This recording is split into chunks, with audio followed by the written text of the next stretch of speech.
Well, good afternoon, ladies and gentlemen. Welcome to the Macon-Bibb County Board of Commissioners pre-commission meeting. Today is Tuesday, May the 5th, and the time is approximately 4 o'clock. I'd like to welcome you here, everyone here to City Hall for our meeting. We'll begin our meeting like we always do. And as a reminder, we do have a need to go in executive session tonight. We'll be there for us quite some time. And then we have a 5:30 budget hearing for those members of the community that would like to speak. Once they get here, there will be 2 books for them to sign. One if they want to do written comments to commission, and mayor to review later. The other will be a book that they want to speak. That time limit will be limited to up to 3 minutes, assuming how many people get here. The chair does reserve the right to limit the amount of time that someone speaks as a group. So at this time, we'll go ahead and begin our meeting with a call to order, which I'm doing now, followed by the approval of the minutes. The approval of the minutes is from the April 21st, 2026 special call meeting. Can I get a motion to approve? Got a motion by, who was that? Commissioner Cook, second by Mayor Pro Tem. We got a motion and a second. All those in favor of the motion, please say aye. Opposed, nay. That motion carries and we sent the consent agenda. Second is we have appointments. This is, I guess, 2 appointments in one. Got both these appointments in here? Right. Okay. We have appointments here. This is a resolution of Macon-Bibb County Commission submitting a slate of nominees for a special seat held by, no, that's not correct. This book is not. This is not. My page is wrong. Is that right? Yeah. Oh, does she not be here? Just swap books with me real quick. There he is. But no, that's not what I'm supposed to be reading. Okay. Take that one. All right, here we go. We have approval of minutes from May the 19th, 2026, 2027 budget presentation. Can I get a motion to approve that? And we get a second. We have a motion and a second. All those in favor of the motion, please say aye. Opposed, nay. That motion carries and will be sent to consent agenda. Next, we have the appropriations appointments to authorities, boards, and committees, and we do have 2 appointments on here. They're the same people, but they're different items. So the first is a resolution of Macon-Bibb County Commission appointing Kaylee Pruitt to the Macon-Bibb County Transit Authority. You can see a picture of Kaylee there. She'll be taking the place of the previous director there, and she'll be asked to be voted on for 2 of these boards tonight. So this time we entertain a motion to approve. We have a motion. We have a second. Got a motion and a second. All those in favor of the motion, please say aye. Opposed, nay. That motion carries. We sent the consent agenda. The next item for appointment is a resolution of Macon-Bibb County Commission appointing Kaylee Pruitt to the Macon-Bibb County Pedestrian Safety Review Board. Since those items are hand in hand, she will be also replacing the same person on both the boards, which I think is proper. And the recommendations of approval. Can I get a motion to approve? Got a motion by Commissioner Cook, a second by Commissioner Stewart. Bronson? All those in favor of the motion, please say aye. Opposed, nay. That motion carries and be sent to consent agenda. We got item number 4A and B. Item 4A is an ordinance of the Macon-Bibb County Commission to authorize a budget transfer in a total amount of $313,910 as provided herein to purchase for the IT, aviation, solid waste, and grants department. You should have received those items in your packets. At this time, I'd like to make a motion to approve. Do we have a second? Got a second by Commissioner Howell.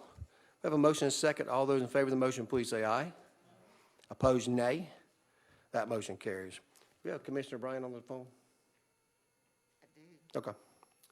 I assume that we got yays on each of hers, so we'll count her as a yes unless otherwise. Item B is an ordinance of Macon-Bibb County Commission to authorize transfers and appropriations of 2018 SPLOST funds for fund recreation, courthouse, and road projects as provided herein.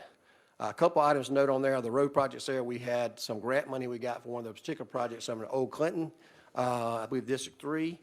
And since we got grant, we moved the SPLOST funding for that since we had another source of income there.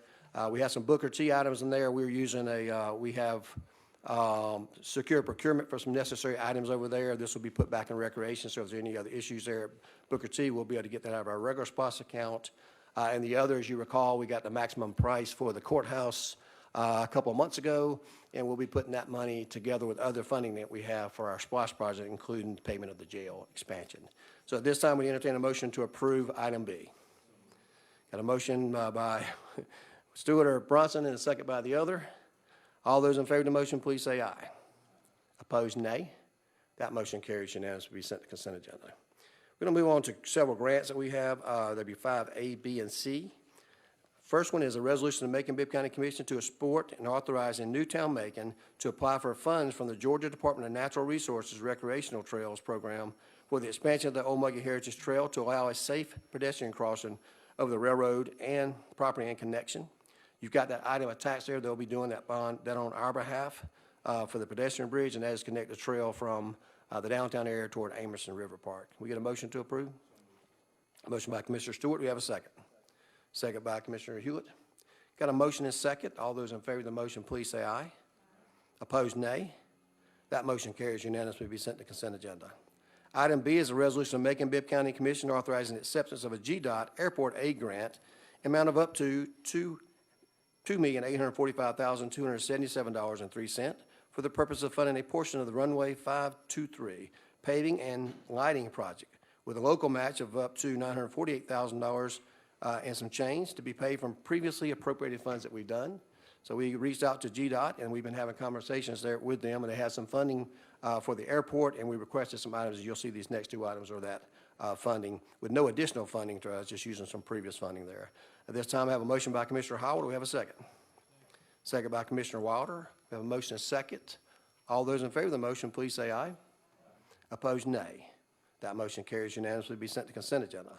Item C is a resolution of Macon-Bibb County Commission authorizing the acceptance of another GDOT airport grant, an amount of up to $2.8 million, well, actually $2,850,000 for the purchase of funding Phase 1 of the Taxiway E project at the Middle Georgia Regional Airport with a local match of up to $950,000, but to be paid from previously appropriated 23-24 CIP capital improvement funds.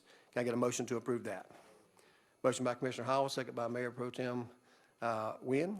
Any questions regarding that item? Love to see this airport stuff going, and most importantly, love to see us getting some money from GDOT as opposed to having to use our funds. So we appreciate everybody working at the airport to get this done. We have a motion and a second. All those in favor of the motion, please say aye. Opposed, nay. That motion carries unanimously to be sent to consent agenda. We have 5 items under agreements, contracts, and purchase orders.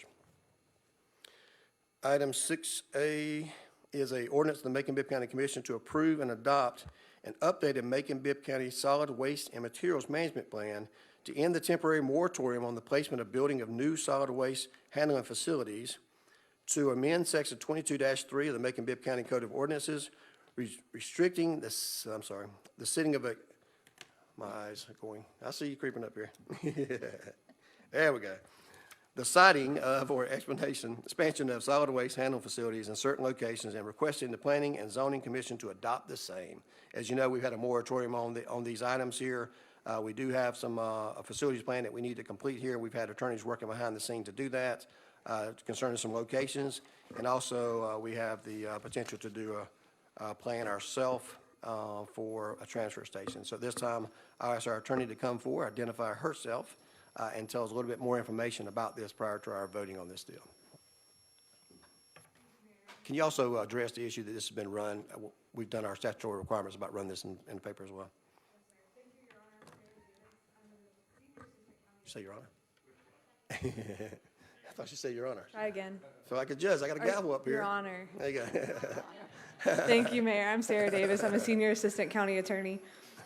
We have been working diligently on this solid waste and materials management plan since about 2024. The county issued a moratorium on the siting of new solid waste handling facilities while we were updating it. We hired a contractor to work with our county manager's office and with our solid waste department. And that contractor has finally finished a full version that is available for you. I attached it to the back of the back of this ordinance. What the plan is a 10-year planning document. It's not binding. There's not really rules in it. It mostly is planning purposes to ensure that we have 10 years worth of space to put trash, essentially, and that we are planning out our trash plans for those 10 years. And so that is the majority of it. There is going to be one binding thing in there, and that is why I've put this in an ordinance and why I have a code section pulled out. We are going to restrict the siting or expansion of solid waste handling facilities. That means any facility that handles any sort of solid waste in the county that is within 1 mile of a residential zone, a church, a recreational facility, or It's a church, recreational facility, a residential facility, and schools. Thank you, Commissioner. And so that was in our old plan, but it wasn't in our code of ordinances, and it hasn't been adopted by planning and zoning. So all we're doing is taking it out of the planning document and trying to put it into our rules so that it's easier to find when someone goes to build a new one. And so that's the highlights of that document. We did, one of the requirements, state law requirements, is that we publish an ad on our website that we are updating the plan and let people know that this hearing or this vote is happening. We published that several weeks ago. So we met that state law requirement. So if y'all have any questions, I'd be happy to take them. Thank you, Attorney, on that work. And I know this has been a long time working behind the scenes. We've had several meetings with all of our folks behind the scenes as well to make sure that we get this thing done and get it right. We appreciate us incorporate all those things about the parks, about recreational facilities and churches and schools and that. I think it's important to kind of keep these types of facilities away from our residential areas. We have some that probably are grandfathered in right now, and of course, does not apply to the county, but our county landfill is now closed. And if we do a waste station, it will be in an alternate location. So at this time, we'd entertain a motion to approve if you're ready to do that. A motion approved. Got a motion by Mayor Pro Tem. We have a second. Second by Commissioner Howell. Commissioner Howell, you had a question? Yeah, would this include the possibilities of a transfer station? Yes, sir, it will. Yes, sir. Thank you for that. We have a motion and a second. All those in favor of the motion, please say aye. Opposed, nay. That motion carries unanimously. Will be sent to consent agenda. The next resolution is a resolution of Macon-Bibb County Commission authorizing the mayor to execute an agreement with Cardix Rimstar LLC for the purchase of a Megamat office vertical carousel in the amount of $104,882.38 to be paid from the SPOS money 2018 for public safety. This is something requested by the sheriff. It's in the 2018 SPOS, and he asked for it to be approved. Can we get a motion to approve? Got a motion by, who is that? Commissioner Cook. We have a second? Second by Commissioner Hewitt. I'm going to change your names over there. Commissioner Hewitt. Got a motion and second. All those in favor of the motion, please say aye. Opposed, nay. That motion carries and will be sent to consent agenda. Item C is a resolution of Macon-Bibb County Commission authorizing the mayor to execute an agreement with Williams Communication, Inc. for the replacement of radio equipment in the amount of $146,883.87 to be paid from the 2018 Fund Public Safety SPOS IT upgrade. So this time we've been steadily replacing these radios and using the SPOS dollars that we allocated for that for the intended purposes. So at this time we entertain a motion to approve. Got a motion? Do we have a second? Got a motion and a second. All those in favor of the motion, please say aye. Opposed, nay. That motion carries and will be sent to consent agenda. Going to move on to item D. Item D is a resolution of the Macon-Bibb County Commission authorizing the mayor to execute an agreement with Tyler Technologies in an amount of $158,140 for annual New World Enterprise Resource Planning software, which is software we all use, Macon-Bibb County, from the General Fund Information Technology, which is in the technology budget, under contract labor. So at this time, we entertain a motion to approve. Got a motion by Commissioner Bailey. Do we have a second? Second by Commissioner Howell. We have a motion and a second. All those in favor of the motion, please say aye. Opposed, nay. That motion carries unanimously. Will be sent to consent agenda. Item E is a resolution of the Macon-Bibb County Commission authorizing the mayor to execute an agreement with ShotSpotter, Inc. for the provision of gunshot technology location and forensic analysis services in an amount of $524,000 per year for a term of 3 years to be paid from Public Safety Fund. As you recall, just a couple, I guess about a month or so ago, we reviewed some ShotSpotter video and listened to the sheriff's recommendation for this service. We initially funded this for about 4 years out of ARPA funds. Those funds terminated last year and came up for renewal. And this year, I met with commissioners individually, and the consensus was that you wanted to renew this item. Therefore, we have an agreement with the company to expand that item based on the sheriff's recommendations, and he runs the entire program. We do the funding portion, and we put it on the in the budget this year. So this time, I'd like to make a motion to approve. Do we have a second? We have a motion and a second, and prior to a vote, I had two lights on. Commissioner Stewart, I'm with you first, sir. Thank you, Mr. Mayor. I appreciate it. I just wanted to, anytime we have public opinion on something, and if you have a dissenting opinion from your very own, I always try to address it. And I talked to some of the individuals yesterday who have an opposite opinion of myself on this, And I tried to express to them that it's a matter of public safety. It's not something where people's privacy is being, brought to the forefront, so to speak. So I just wanted to make sure that we at least let individuals know that we are hearing them if they differ from our own personal opinion. Thank you. Thank you. Commissioner Bell, would you have something to add, or do you just want to be a co-sponsor? Yes, I'd like to be a co-sponsor. And Okay. also, I'd like to add that this initiative is so very important to all of our districts going forward. And the importance as we continue to develop Macon-Bibb County and develop also the technologies that are within our sheriff department is just paramount in us doing business and providing the safety that all of our citizens deserve. And going forward, yes, I would like to be a sponsor in this particular initiative, and also to let our citizens know that we are being highly diligent and very orientated and focused upon crime in all of our counties, not just District 9, not just District 5, but in all of our counties. And going forward, just like freedom is not free, safety is gonna cost us. But we are behind you, and we're behind your strives, and we're putting forth the effort that it takes to get this matter resolved. Thank you, Commissioner Bailey. Commissioner Bronson? Hey, well, first and foremost, really and truly, I was trying to get your attention. So I think Commissioner Bryant also wanted to chime in. But I guess on this deal, great work on this end. As far as the 3-year deal, what was the determination for us to select the 3 years compared to just doing it maybe 2 years? So that way it doesn't bleed, quote unquote, into the next administration. It's a 3-year contract that we negotiated, and they need to be renewed. I guess they can be renewed each year.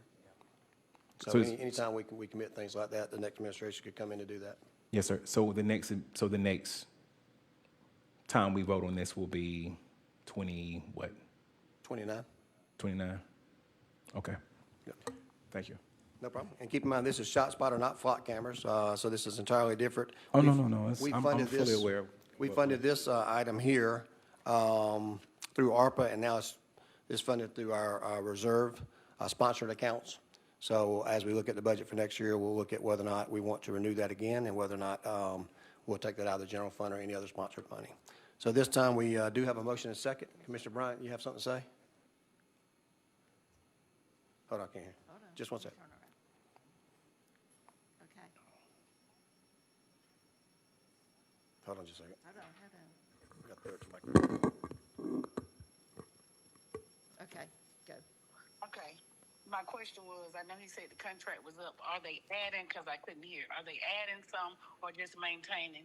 And if so, are they adding, how many are they adding for ShotSpotter?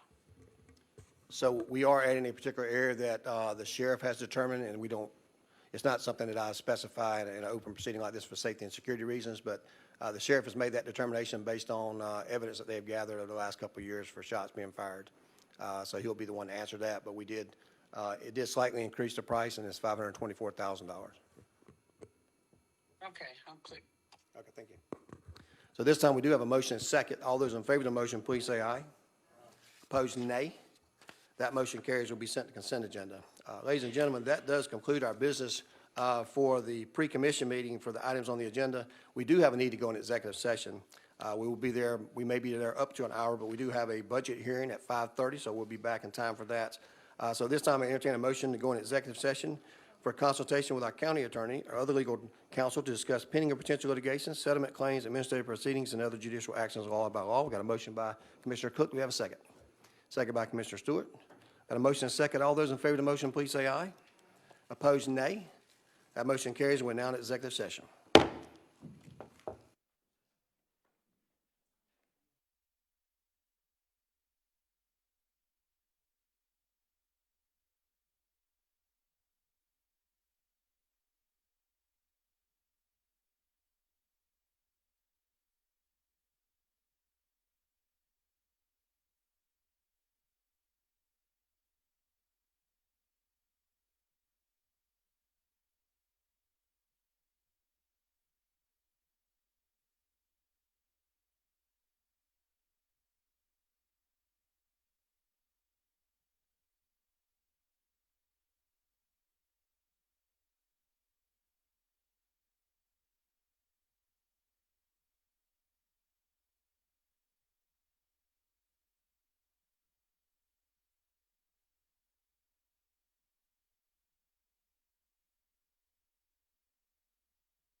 Okay. Hey, everybody. Thanks for coming out tonight. If you're here for comments on the budget public hearing that we have scheduled for 5:30, that'll be starting in just a few minutes. We have a green notebook up here if you'd like to speak to the commission on the budget. We have a yellow notebook up here if you just want to leave some written comments. That'll be distributed to all the commissioners. You don't have to speak if you want to write in the yellow notebook. If you want to speak to the commission about something other than the budget, any of the other items on the agenda for tonight, that'll be at the 6 o'clock meeting tonight, but we have an orange notebook up here for you to sign up if you want to speak on other general agenda items. So if anyone is here, again, to speak either for the public hearing on the budget, which is at 5:30, or for any of the other agenda items, we have notebooks up here where these two folks are standing, where you can come sign in, and we'll be with you in just a few minutes. Thank you.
Hello.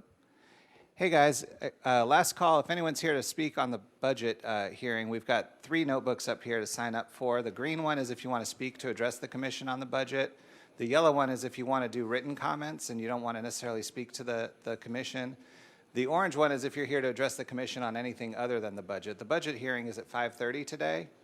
And so this is your last call. We're going to take up the books in just a minute. Yellow, again, is for written comments, and orange is for if you want to speak about anything else that's on the agenda or for non-agenda comments. Thank you.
Commissioner, I get a motion to come out of executive session? Got a motion, can I have a second? Got a motion and a second. All those in favor of coming out of executive session, please say aye. Opposed, nay. Thank you very much. We are now out of executive session. We're going to move back into our regular pre-commission item. We have one item left on the agenda.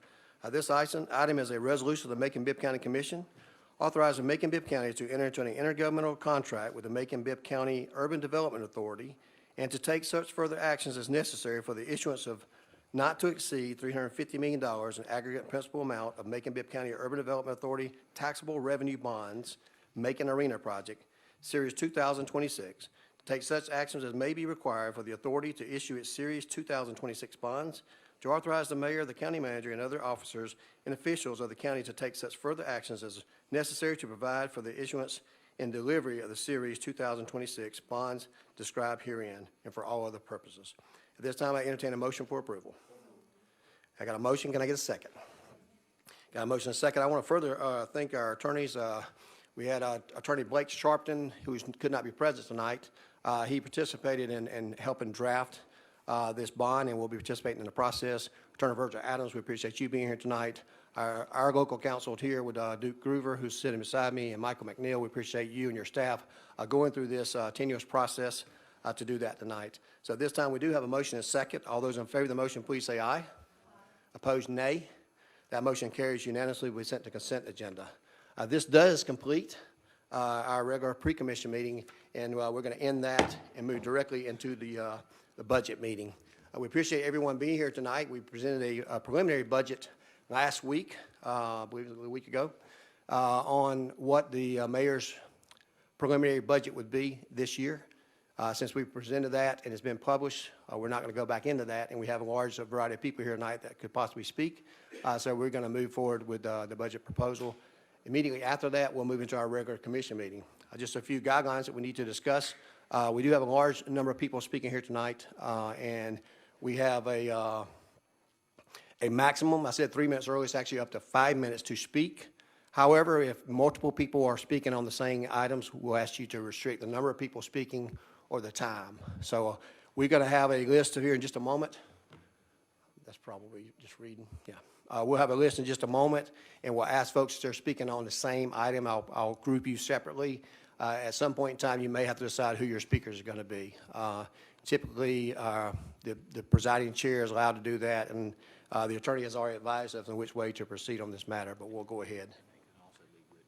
Right. And we also have a book that you can leave written comments that can be copied to each of the commissioners. We will not take a vote on this and anticipate a vote until June the 16th on a final budget. And tonight's just our opportunity to listen to you. So we do have multiple people speaking tonight, and I'm going to go through those one by one. But is there a single group that wants to speak on one particular issue on the budget? If so, if you just raise your hands. Okay. All right. And I'll ask you, is any of that group with the flock cameras? If so, I'll have you step over to either side. Either you prefer in a line, if you don't mind. And each of you has signed a form to speak tonight. Is that correct? Okay.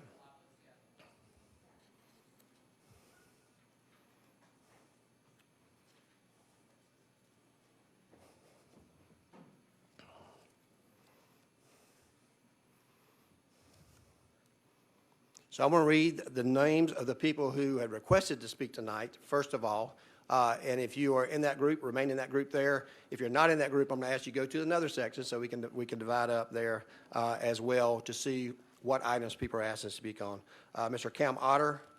Okay. If you don't mind, sir, if you'll go over to that side there. Benjamin Tierman. Okay.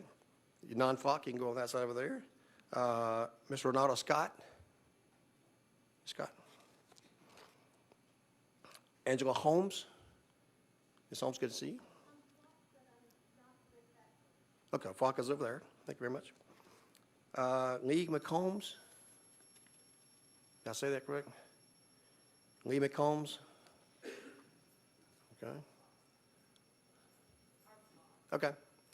I'm sorry, my eyesight is not catching up with these spellings. Weimer, W-I-M-E-R. Weimer. Okay, got you. Atlas August. Heidi Clemente. Julia Stuckey, Emma Darnell, Robert Daniels,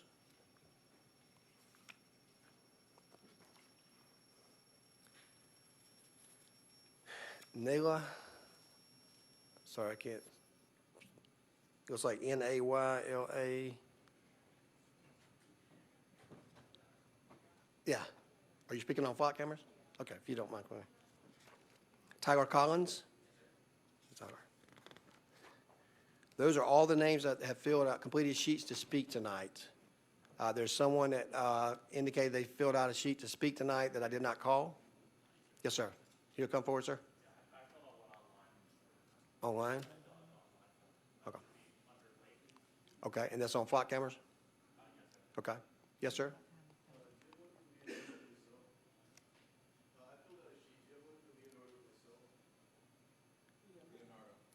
Okay.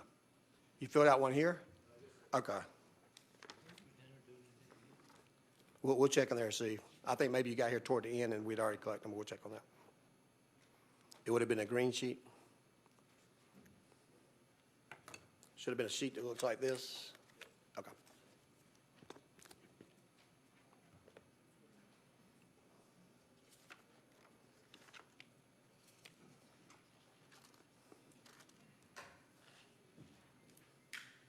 It's white sheet? Okay.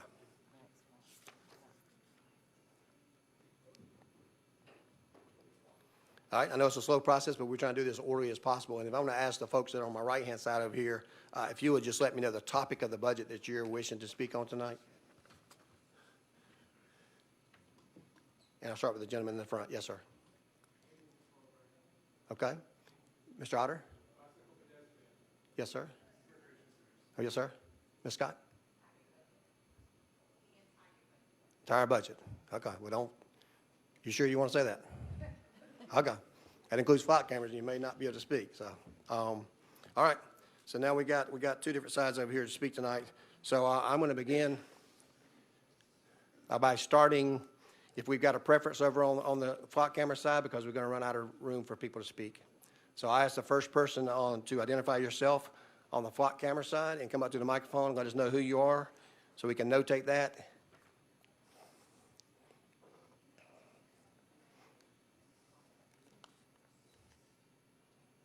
Okay. I need to have somebody come to the microphone, please. How you doing? Doing well. If you don't mind speaking to that microphone, please identify yourself, and you're here to speak on the budget tonight. Yes, sir, I am. My name is Angela Holmes. I am here to represent a coalition of concerned Macon citizens. I am here tonight to ask you not to fund the flock contract, effectively canceling that contract. We ask this for many reasons. Some are extremely personal to me.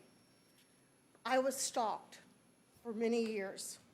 I now feel like my own community is stalking me. And it's not a feeling that I ever wanted to feel again, and it's certainly not one that I want my daughter or my granddaughter to ever have to feel. I'm sorry. It has been claimed that the cameras are there to make us safer. There are FOIA requests that have been pending since December, asking for solid information on how they're making us safer. When crime statistics are quoted, you yourself say that it's due to crime prevention programs that have been put into place. Were the little girls in Dunwoody, Georgia, safer when the flock sales team observed them in their swimsuits? Are business owners safer if their footage gets reviewed by IRS AI to determine their appropriate taxes, which is something that can very easily happen? We cannot even find out how much or from whence the funds are coming. Please remove any payments to flock from the 2027 budget and allocate those funds to actual crime prevention. Short but sweet. Thank you. I appreciate you being here tonight. Yes, sir, if you don't mind coming up to the microphone and state your name, sir.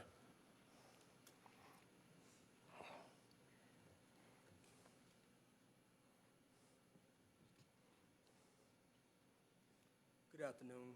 Good afternoon, sir. Name is Robert Daniels. Yes, sir, thank you. I'm the owner of Central Georgia Crematory Daniels Removal and Morgue Storage located at 500 Hillcrest Industrial Boulevard, Macon, Georgia. I want to address Macon-Bibb County Indigent Program that has become a necessary in Macon-Bibb County.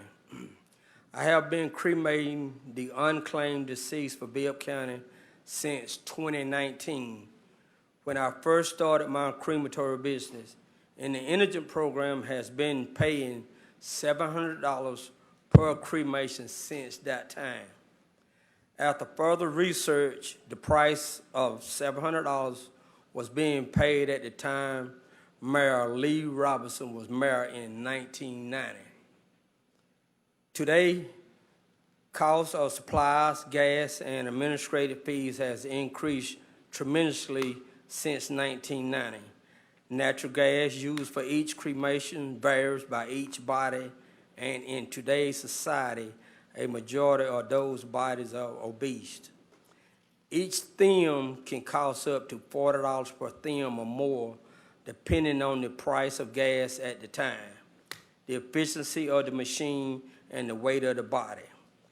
A standard cremation retard typically consumes 20 to 40 themes of natural gas, or roughly 2,000 to 3,000 cubic feet, that's the size inside the machine, to reach and maintain the necessary heat temperature of 1,400 to 1,800 degrees Fahrenheit for a 90-minute to 2-hour cycle. A 100-pound person requires less process than the average body size of 150 pounds and up. We also observe the cost of the materials used in each cremation, which includes the cremation containers, cremation rollers, ID tags, plastic bags for the cremains, plastic containers, and the shippers boxes, not to mention all the paperwork and administrative fees associated with the Vital Records Department and purchasing the death certificates. We also have employee payment to consider as well. Here's a breakdown of the numbers of cremations I have processed in Bibb County to date and year. 2019, when I started, I did 9. 2020, I did 8. 2021, we did 20. 2022, we did 34. 2023, we did 67. 2024, we did 99. 2025, we did 101. 2026, as of yesterday, we had done 25 up until this time. These are just numbers that I have submitted invoices for. I'm waiting on death certificates before I can submit the other invoices, because the death certificates has to be submitted with the invoices in order to get paid. Other research I have done for the surrounding counties that offer the indigent cremation costs are: Houston County pays $1,200 per case, Baldwin County pays $1,000 per case, Jones County pays $700 per case, Monroe County pays $700 per case. At this time, we are handling 90% of Bibb County indigent cases, because the funeral homes do not want to do it because of the price. They say that they're not able to make any money off of it. Bibb County is paying $700 per indigent case, and I am asking you, the Board of Commissioners, to consider raising this price up to at least $1,200 per case. Thank you, Mr. Daniels. Good to see you, sir. Appreciate you being here tonight. Next priority over here, please. Thank you for being here. Please speak in that microphone and let us know who you are so I can mark you out for K. My name is Rhiannon Weimer. County Commissioners, Mayor Miller, today I come to you to express my concerns on the flock cameras within Macon and Bibb County. I do not want $700,000 of my tax dollars to go towards keeping these cameras running. It is claimed that having these cameras is a necessity because it improves public safety. I disagree.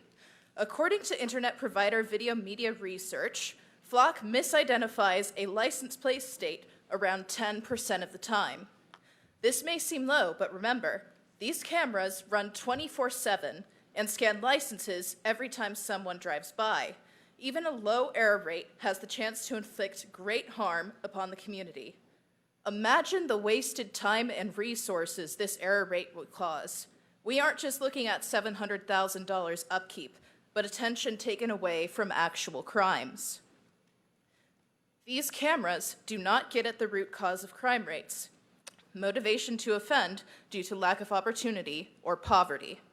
They do nothing to change the recidivism rate for county correctional facilities for felonies, which according to the Georgia Department of Corrections website was 32.80% within 3 years. Having innocent people mistaken as criminals by the Flock cameras won't help this recidivism rate. Mayor Miller, you have supported other ways to get people out of jail before. Just last year, the jail population decreased by 100 people from June to July of 2025 when money was put towards alternatives to jail, such as ankle monitors, probation, and mental health and job placement services. This is a good start, but why must we wait until people are jailed to have access to mental health and job placement services? The fact that most of the Flock cameras in the city are located in poorer areas of the city means that awareness of the link between poverty and crime is there. But instead of putting that $700,000 towards preventative strategies that will improve the lives of the poorest, towards mental health initiatives that you have already seen work on the jailed population of our community, there is an item towards the running of these cameras. Not to mention, $1 million has been taken away from the budget for parks and beautification of the streets of this year. Not only does physical disorder and poor maintenance of streets make people less safe, according to a study done by Dorn and Lease in 2005, they actually increase crime incidents. So not only is more money being put towards cameras that aren't effective, money is being taken away from an efficient way to reduce crime. Expensive Flock cameras won't fill the mouths of the hungry or house the people sleeping on the streets. More eyes on the marginalized doesn't bring opportunities to the overlooked. What Flock cameras do is increase perceptions of safety instead of actually making areas safer. Keeping those cameras up is prioritizing the comfort of the more well-off over the people most in need of help. Instead of treating the poor as more suspect, treat it like the systemic problem it is. Mayor, county commissioners, do better. Thank you for that presentation. Next, you, sir. Thank you for being here tonight. You got up to 5 minutes. Keep in mind, the more time we take, the less time we'll have. But thank you, identify Mayor. yourself first and the item that you're speaking on. Commissioners, I'll be brief. Our growth plans, my name is Cam Otter. My growth plans highlight that a suitable environment includes repaired and upgraded sidewalks and active recreation and commuting, such as safer cycling. I'm asking you please to squeeze this balanced budget and focus on pedestrian and cycling upgrades, improvements, tracking the benefits of the street scan cameras, which are now being used at ground level to discern which roads need the best work fastest and which sidewalks have gaps and other coverage deficiencies. I call specific attention to the incomplete network along the corridors of Vineville Avenue and Riverside Drive. Those are prominent in this process. I'll also call out traffic safety in the museum district, where I know the county is reaching out to perhaps take over from state management of the primary roadway. And finally, I want to call your budget attention as much as possible to development of the Central Georgia Bikeway, which departs from East Macon as part of the development package there and travels to Milledgeville, Georgia, our historic former state capital and home of Georgia College and State University. I commend these bicycle pedestrian projects throughout the budget, throughout the grant process where they can find your attention. And that includes the new pedestrian river bridge that I see is on your agenda tonight. So in closing, I'll thank you for considering these comments and for your long-standing, strong service and leadership of Macon-Bibb County. Gratitude to you all. Thank you, sir. Okay, next person on this side.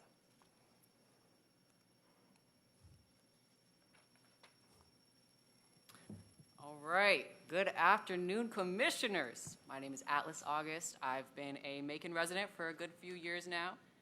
I'm an active community member, and I love my city. I'm here today because I don't want funding allocated to Flock, and I don't want the contract to be renewed. I'm dedicated to a better future for my community, and those cameras are working against that.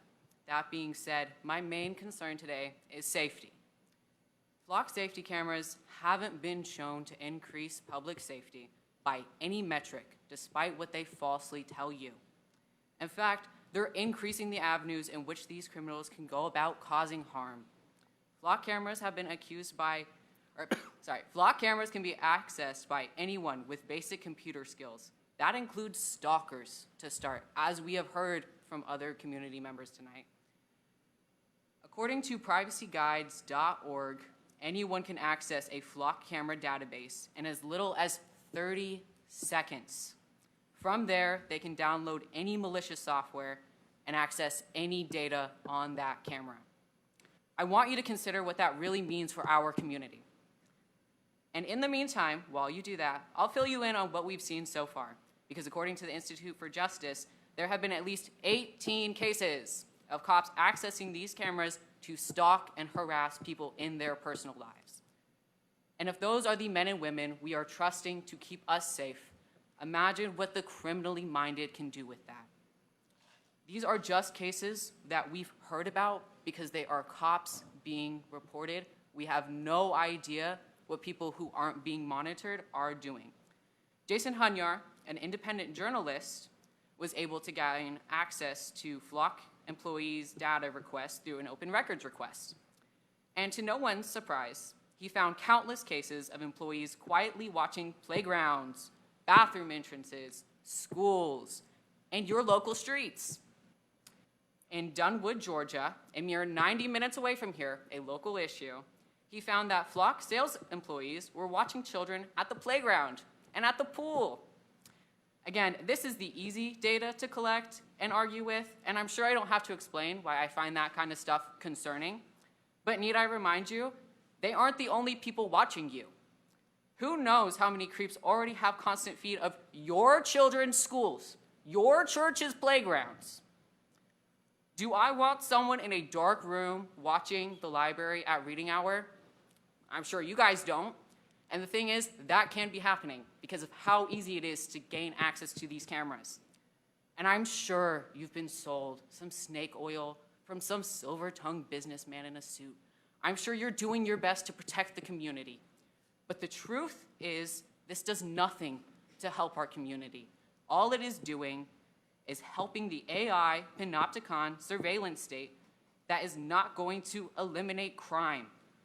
It is just watching you, your family, your businesses, and your community. We have a stunning city with citizens who would love to see it continue to blossom.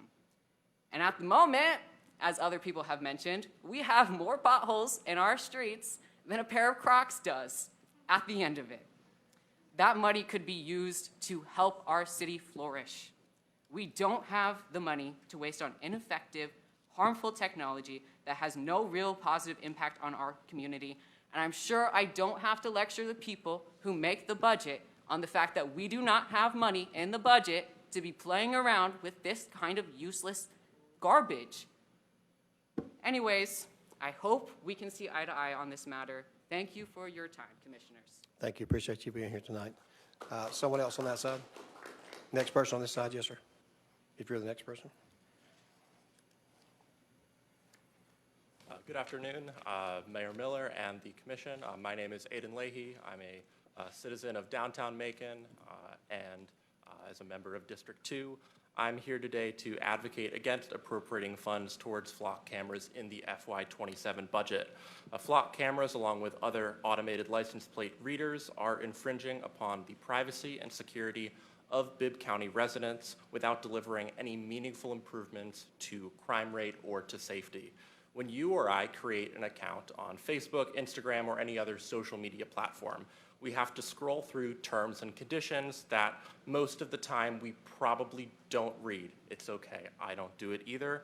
Those terms and conditions are there for a reason. They're a contract that tells us where our personal information is going and says, hey, are you okay with this? Are you okay with your information maybe ending up at a data center upstate? This provides a legal safeguard against our data being sold to companies without our consent, much like how police warrants and probable cause protect our Fourth Amendment rights during an investigation. Flock has expressed intent to partner with these data brokers and infringe upon our personal liberties, boasting last summer that their devices will make the jump from license plate to person. With this untested AI technology, it becomes trivial for these cameras to effectively track me wherever I'm driving. Throughout this surveillance process, I have never committed a crime, I've never received a warrant, I've never gotten a speeding ticket, and I certainly haven't signed any terms and conditions. I'm also concerned about flock cameras' ability to exacerbate profiling and biases within our public safety environment. Flock is currently funneling license plate reads from residences into a centralized database, selling this information collectively alongside what their AI has determined to be suspect individuals. With this, citizens don't get to know where their information is going or whether they've been declared suspect by a private company's AI that they didn't pay taxes for, based on the type of car they drive or even the color of their skin, with a 10-month study on flock in Illinois reporting that 84% of individuals stopped due to flock were black. We cannot have the safety and privacy of our residents outsourced. When ChatGPT makes a mistake, no big deal. We can just correct the typo and try again. When Flock makes a mistake, it has led to negligence, dangerous situations for law enforcement and residents alike, and lawsuits against police departments nationwide. All this for technology that, as other people have alluded to, studies have shown have no correlation with stolen vehicle recoveries or recidivism. I understand the critical need to mitigate crime within Macon-Bibb County. I've had my car broken into downtown within the past year, not 200 feet from a flock camera that's already been set up. But flock cameras and any technology that turns all Macon residents into prospective criminals are not resolving this issue. So long as Flock continues to have major data breaches each year, abusing my personal information in violation of my constitutional rights, I urge the mayor and council to halt the appropriation of funds into ALPRs like Flock. I certainly feel less safe as a citizen with these around, and if my neighbors had to be notified of the real risks associated with this technology, I think they would too. I'll yield the rest of my time. Thank you, Mayor and Commission. Thank you. Thanks for being here tonight. Yes, sir.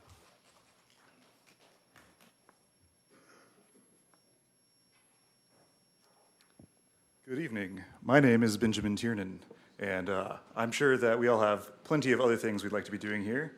And I would like to talk about how we could be doing other things with a better budget for the Parks and Recreation Department. I want to start with a question for everybody here and for every constituent of Macon, Georgia. What kind of city do we want to be? What we've heard right now has been a long list of people coming out concerned about the flock cameras and the fact that we're basically making a de facto surveillance state.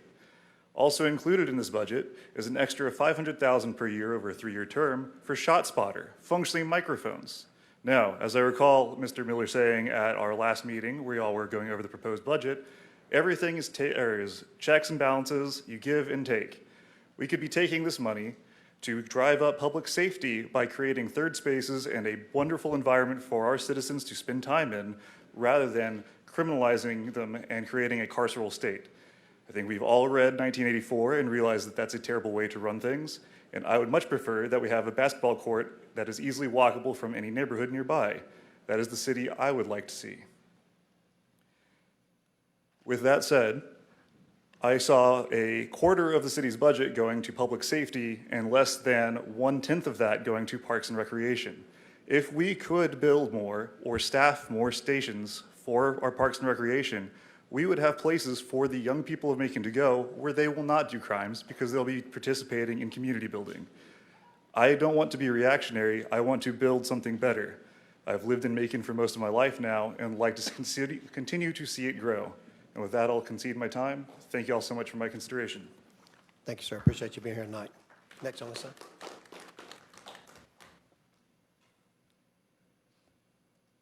Good afternoon. My name is Emma Darnell.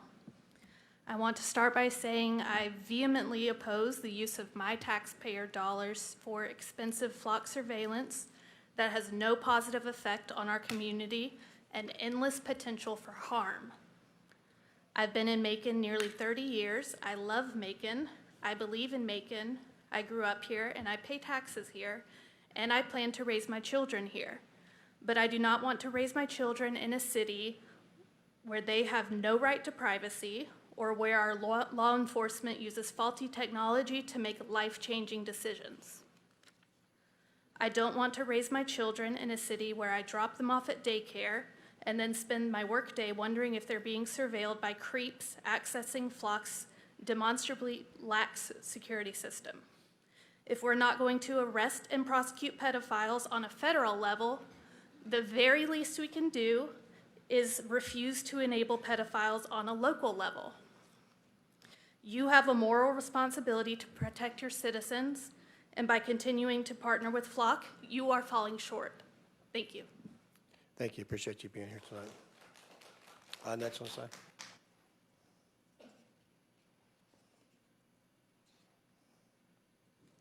Hi, I'm Julia Stuckey, and I live in the neighborhood up the street. Okay, I'm just going to keep this short, but I basically just want to reemphasize everything that everyone else has said about the flock cameras. And one of the biggest concerns for me is the fact that this is infringing on our constitutional rights, especially in regards to the fact that you're being surveilled. The flock cameras are constantly surveilling, right? Whereas with pretty much any other situation, there needs to be a warrant to access other security systems and private security cameras. The flock cameras are being used by the local government so they can be accessed at any point, which is a very big privacy concern to me. And just because there's more surveillance, that doesn't necessarily mean more safety. Thank you, and I yield my time. Thank you. I appreciate you being here. Did Lee McCombs come in? Okay. Not calling you out of order. I just want to make sure you're here, but if you're next to speak, that's fine. We're getting pretty close to getting to the end here. Oh, yeah, I can speak. Hi, my name is Lee McCombs, and I have been a resident of Macon my entire life. I ask everybody here to please stand against a flock contract renewal. They claim to not collaborate with Immigration Customs Enforcement, yet consistently sell out data to private sector organizations that work with local law enforcement to successfully monitor immigrant members of our community without probable cause. It has also been reported that certain local law enforcement officers from counties around America have abused this technology to seek out and harass women that they had personal relationships with. It has as well been reported that local law enforcement around the country have used this technology against a woman in Texas, instigating a missing persons investigation against her, when in reality, this was an abortion investigation. There are too many concerns. There are too many safety concerns about our local law enforcement being able to use the power of flock to unnecessarily surveil Maconites. That money could be put to so much better use: environmentally friendly infrastructure, funding of schools in predominantly low-income areas, funding domestic violence shelters, further community care for our unhoused community as our country heads deeper into a working-class financial crisis. Please say no to flock and say yes to putting funding towards caring for the people in our community rather than excessively surveilling us. Thank you. Thank you. So I've got 5 people still standing. That's correct. No one sitting down that had asked to speak. Okay. What I'm going to do is ask each of you to allow each of you to speak, but try to keep it to 2 minutes if you don't mind. Since we've heard some of the comments, we don't want to take away your time. I want you to be able to speak tonight, but and do it repetition. I'd ask that you kind of keep it to 2 minutes. And Ms. Scott, if you want to go ahead and go first, I'd appreciate you coming forward. Or not, Scott.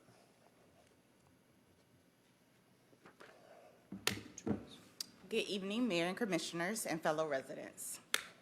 As I reviewed the proposed 2027 budget, one question kept coming to mind. Are we investing in what looks good, or are we investing in what communities truly need?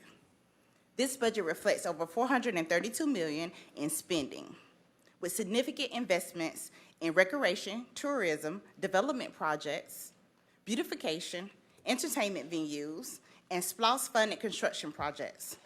While parks, recreation, and economic development all have value, many residents are asking whether our priorities are aligned with the realities facing everyday families.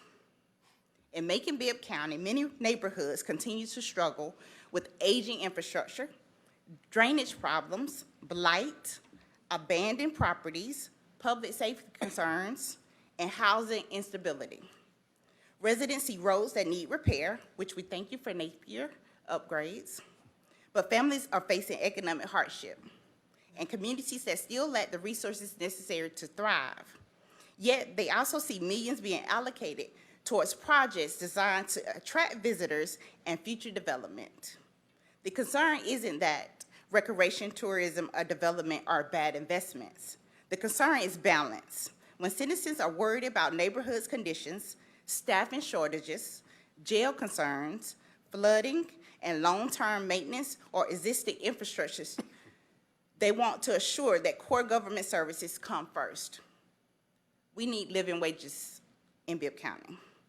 Flock cameras are not deterring crime. Those $700,000 plus can be used for youth development. 20 seconds. Every dollar spent should answer a simple question. How does this improve the daily lives of the people who already live here? I'll leave you with a quote from President Obama. Don't tell me what you value, show me your budget, and I'll tell you what you value. Thank you. Appreciate you being here tonight. Next on the side, yes, ma'am. Thank you for being here tonight. You got 2 minutes, and just identify yourself when you get up there, please. Hi, I'm Heidi Kleinite. My address is on the form, and I also wrote this out, but I just wanted to fill in more details and say that flock cameras create a surveillance police state, and if you look at the entire state of Georgia, overall, we do not want cop cities or concentration camps. Flock cameras use AI, and AI data centers poison our air and water. The AI data center generators byproduct is tons of nitric oxide that causes acid rain, carbon monoxide, also known as natural gas, that we should all have detectors in our homes for.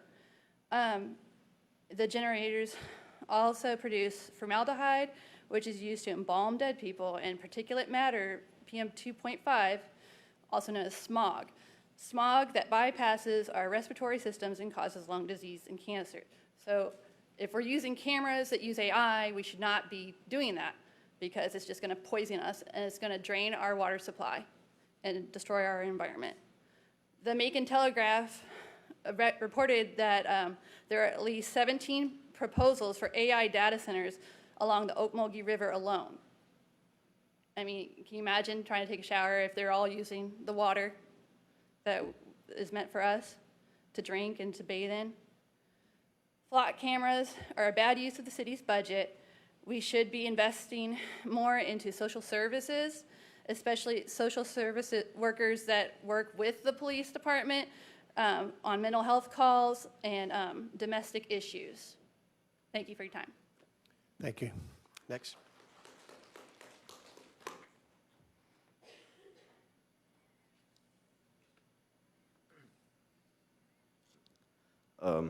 Hello, my name is Leo, and I've lived in Macon for most of my life, as have my parents and grandparents.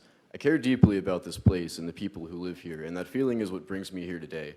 I'd like to share some concerns that I have about the Bibb County Sheriff's Department's ongoing deployment of flock cameras and to ask you to drop them from the budget. I don't believe that their usage in our community meaningfully contributes to public safety, and I think that the potential harm that a data breach or a bad actor could cause with the kind of centralized database that Flock creates simply outweighs any benefits that they might provide. I also object to them on the principle that I think they violate our right to privacy. Law enforcement having the ability to track, monitor, and record the movements of every citizen, regardless of whether they're actually under investigation for any kind of crime, is an overreach that I think is unacceptable, especially considering the involvement of a third-party company. So I'd like to ask that you reconsider their usage within our community. The people of Macon deserve real safety, not an automated surveillance from a corporate panopticon. Thank you. Thank you. Next.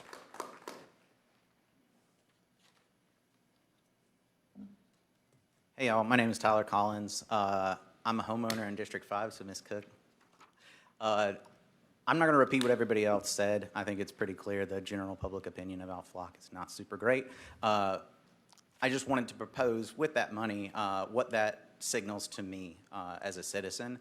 I look at police officers around here that could use raises, that could have better insurance. There's a lot of things that we could use that money for to take care of our officers, to take care of the people that take care of us, and I don't think cameras do that. So thank y'all. Thank you. I appreciate you being here, sir. Thank you. Good evening. Good evening. Commissioners, I surely hope that you were Could you paying please- good. Can you tell me your name first before you get started? Your name? Nala. That's one I couldn't. Okay. Yeah, good writing. I just couldn't read it. Yeah. Nala, thank you. I surely hope that you were paying good attention to your constituents today while they asked you to please keep your cameras out of our neighborhoods. Every single one of them dedicated great amounts of time to their own, to come to their, this event this evening and educate you all of the true dangers of flock surveillance. Not only are these cameras truly an invasion of our privacy as the citizens of Macon, but from what we know, you were told from the sheriff you trust, they are in fact not here to keep us safe. These cameras are here to surveil us, commissioners, to control us, to target our most vulnerable communities in a campaign towards evil. Not for the betterment of society, but for the benefit of profit and the private property of the 1%. As all have said before, installing these cameras will not stop crime in Macon. The proper funding of social programs and education will prevent crime in Macon. And one day in the future, when these cameras are torn up from the streets, from the same misuse we informed you of, from the unlawful persecution of minority communities that we informed you of, from the wasteful and unnecessary cost we informed you of, we will remember, commissioners, that you were the ones who chose not to listen to us. Thank you. Thank you. Sheriff Davis.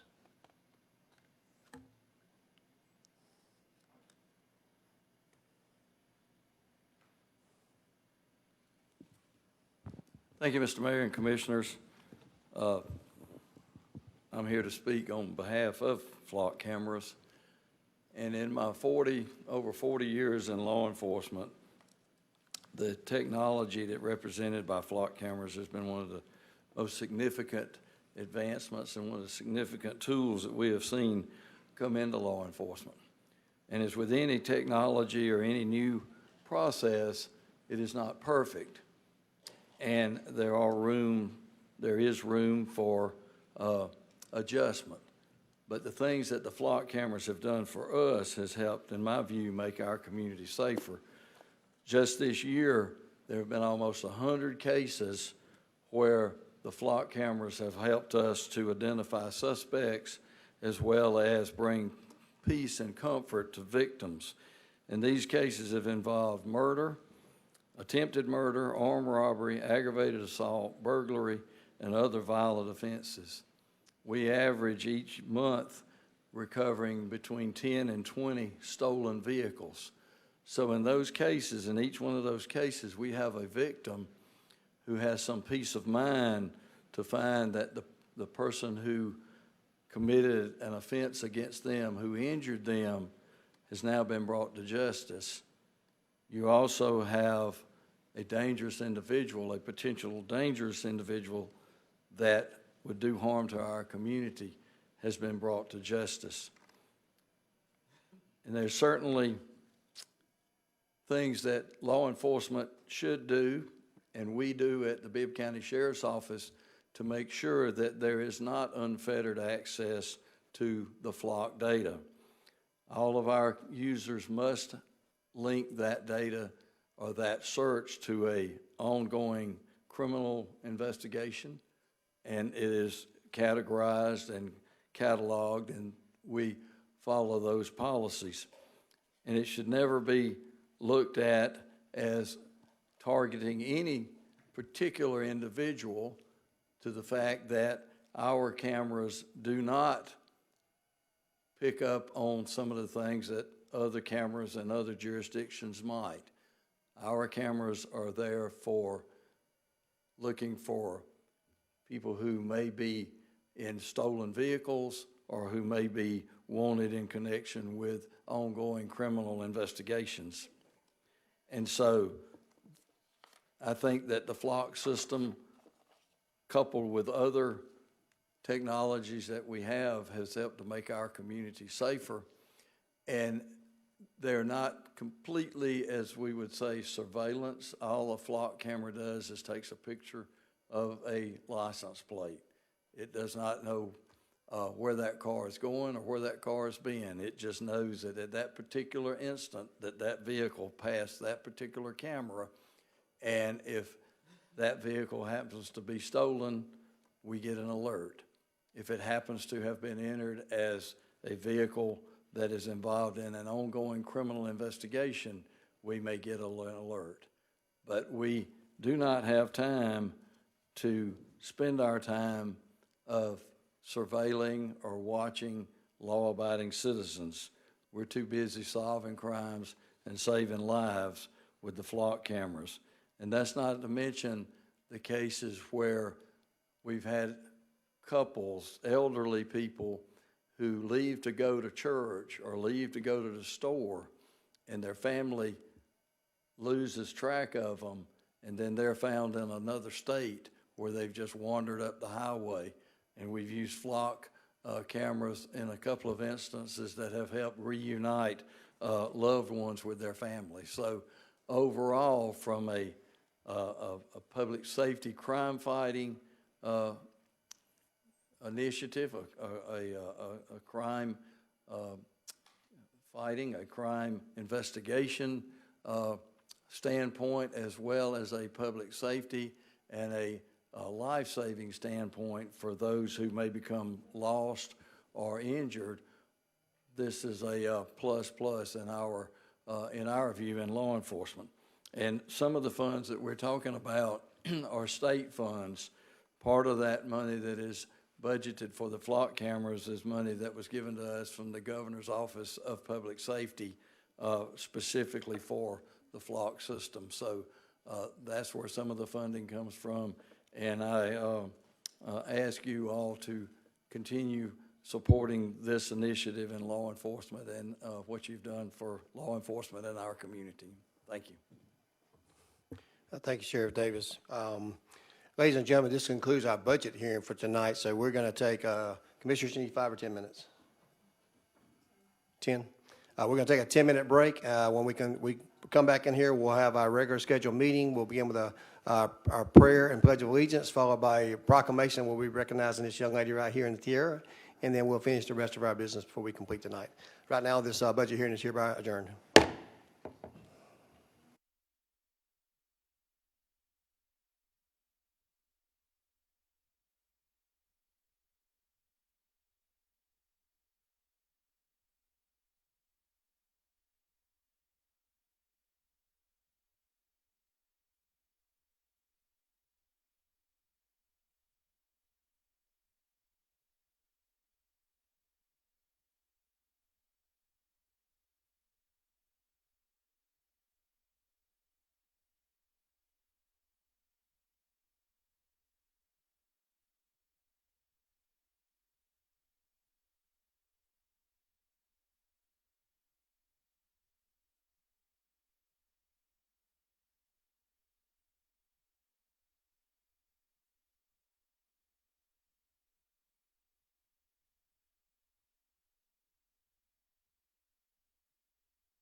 Good evening, ladies and gentlemen. Welcome to the Macon-Bibb County Commission meetings. Today is Tuesday, June the 2nd, and the time is approximately 6:38. I'd like to welcome everyone here today to our meeting. We're going to begin our meeting like we always do with the official call to order, followed by the prayer from Pastor Jeffrey Brooks from Greater St. James, and then our Pledge of Allegiance. So those of you that can and will, please stand up and bow your head while Pastor Brooks leads us in a prayer.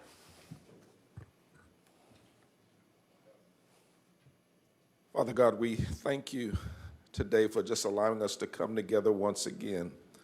God, before we ask anything, we have to thank you for everything. We thank you, God, for just bringing us to this place. We thank you for the meeting of the minds. God, we pray and ask, God, that you would just bless the vision of this city, of this county, of this commission. Lord, we pray, God, that you would allow everything to go as it should. Lord, that you would open up doors and that you would continue to make ways. And Lord, we pray that you would keep our streets safe, keep our children safe. God, as they're home for the summer. Those that don't have food to eat, provide food. Those that are home by themselves, give them company.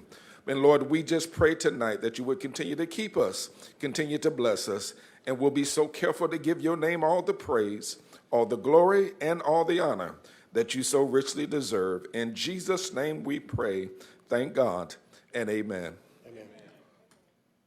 Pledge allegiance to the flag of the United States of America and to the republic which stands one nation under God, indivisible, with liberty and justice for all. You may be seated. Andre?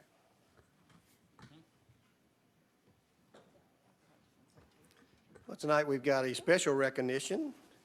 It's proclamation of Miss London Rogers in honor of her accomplishment. And we'll hear a little bit more about that, but I'm going to ask Commissioner Cook to step down to the microphone to recognize this young lady. And then at the completion of that, I'm going to come down with Ms. Cook and take a picture with her.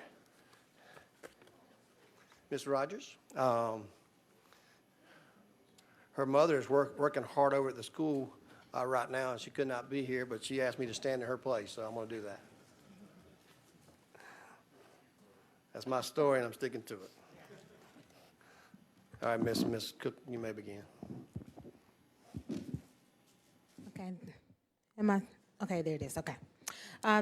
Proclamation, Office of the Mayor, Macon-Bibb County, Georgia.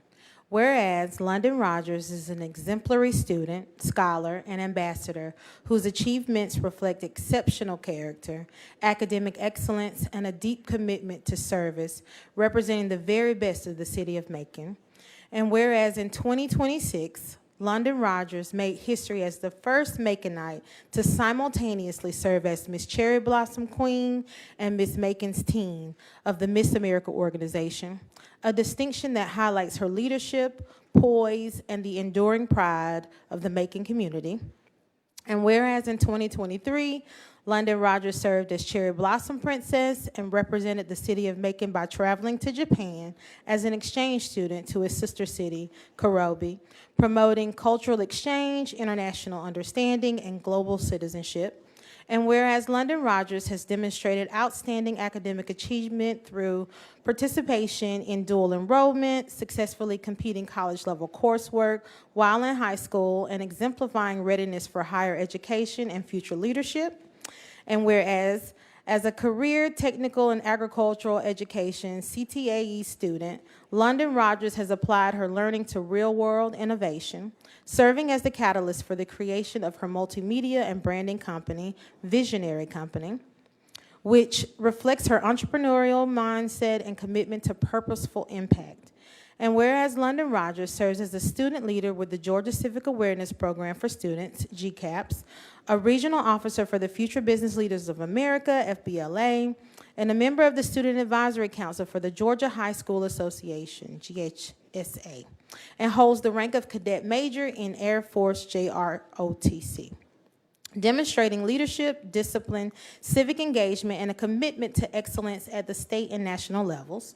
And whereas London Rogers is the founder of the Social Bridge, an innovative initiative dedicated to equipping young people with essential communication, confidence, and interpersonal skills necessary to succeed in school, the workforce, and an increasingly interconnected world.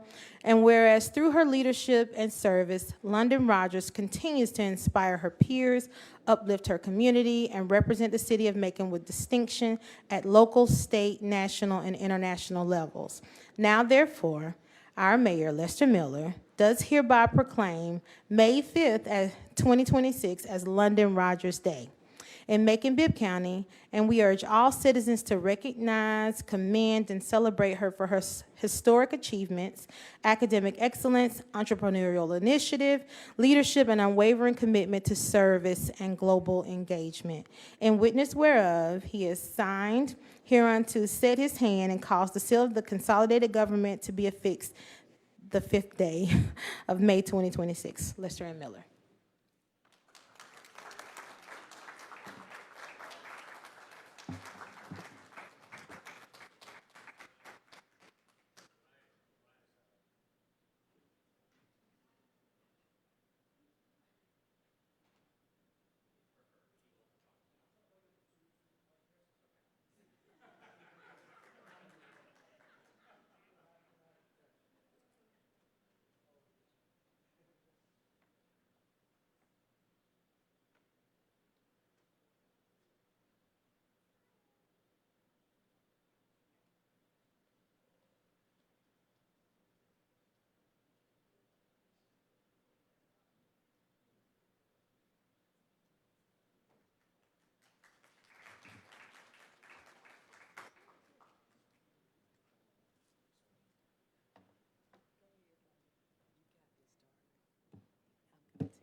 Good afternoon, Mayor, Commissioners, and everybody who is a part of the Macon-Bibb community. My name is London Rogers, and I am honored to serve as Miss Macon's teen. In just 10 days, I will travel to compete for the title of Miss Georgia's Teen, an official preliminary to the Miss America opportunity. And I am proud to represent Macon-Bibb County on the state stage and hope to bring home the title as the first young woman from Macon to be crowned Miss Georgia's Teen from Macon. My time representing Macon has been incredibly intentional. At the beginning of the Miss America 2026 competition cycle, I made it my mission to represent my hometown to the very best of my ability. Macon is more than just where we live. It is the community that raised me, invested in me, and inspired me to serve others. I love this city with all my heart, and throughout this year, I have worked to leave a positive impact on every person, organization, and community I have encountered. Whether it was through advocacy, service, leadership, or mentorship, my goal has always been to ensure that when people think of Macon, they think of a community that believes in its young people and empowers them to lead. As Georgia continues to be recognized as the #1 state for business, we have an incredible opportunity and responsibility to prepare the next generation of leaders, employees, entrepreneurs, and innovators. While academic knowledge is essential, success in today's workforce also depends on strong social skills, communication, teamwork, problem solving, adaptability, and the ability to connect with people from diverse backgrounds. That's why my community service initiative, the Social Bridge, equipping K-12 students with social skills for lifelong success. I believe social skills are not just workplace skills, they are life skills, and they help students succeed in the classroom and build meaningful relationships, navigate challenges, as well as confidently contribute to their communities. And if we want Georgia, or even Macon, to remain the #1 state for business, we must also ensure our students are equipped with interpersonal and communication skills necessary to thrive in that workforce. By investing in our young people today, we are strengthening Georgia's workforce tomorrow and also ensuring that students across Macon-Bibb have the tools they need to succeed both in the classroom but also throughout their lives. Thank you for your leadership, your service, and your commitment to our community. And it's an honor to represent Macon-Bibb County as Miss Macon's teen, and I look forward to proudly carrying the heart of Macon with me as I compete for the title of Miss Georgia's Teen. Thank you all.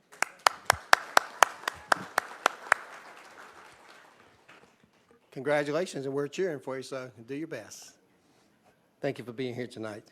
Ladies and gentlemen, we're going to go ahead and move to the Consent agenda, this is items A through M on the consent agenda as published and previously voted on in our pre-commission meeting. So this time I entertain a motion to approve the consent agenda, items A through M. Got a motion by Commissioner Cook. Do we have a second one? Second motion by Commissioner Stewart. All those in favor of the motion, please say aye. Opposed, nay. That motion carries unanimously.